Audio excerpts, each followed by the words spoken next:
Just ಅತ್ಯಂತ ದುಃಖದ ವಾರ್ತೆ. ಒಂದು ರೀತಿ ಸಿಡಿಲು ಬಡದಂತೆ ಈ ವಾರ್ತೆ ಇವತ್ತು ಮುಳುಗುಂದದಲ್ಲಿ ನಾನಿದ್ದಾಗ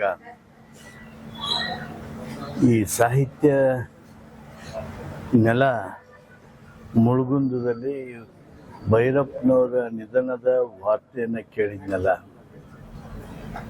ಅತ್ಯಂತ ದುಃಖದ ಪ್ರಸಂಗ. ಭೈರಪ್ಪನವರು ಶ್ರೇಷ್ಠ ಸಾಹಿತ್ಯವನ್ನು ಸೃಷ್ಟಿ ಮಾಡಿದ್ರು.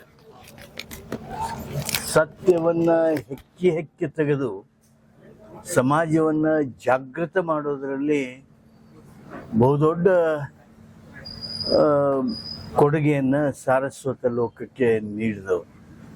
ತಮ್ಮದೇ ಆಗಿರ್ತಕ್ಕಂಥ ತತ್ವ ಸಿದ್ಧಾಂತ ಜೊತೆಗೆ ಸತ್ಯಕ್ಕಾಗಿ ಹೋರಾಟ.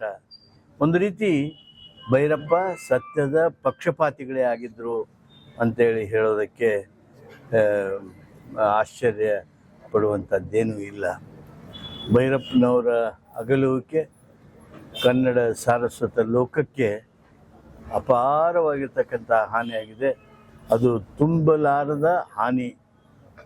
ಭೈರಪ್ಪನವರ ಆತ್ಮಕ್ಕೆ ಚಿರಶಾಂತಿಯನ್ನು ಕೋರ್ತೀನಿ. ಅವ್ರಿಗೆ ಗೌರವಪೂರ್ವಕವಾಗಿರ್ತಕ್ಕಂಥ ಶ್ರದ್ಧಾಂಜಲಿಯನ್ನು ಸಲ್ಲಿಸ್ತೀನಿ.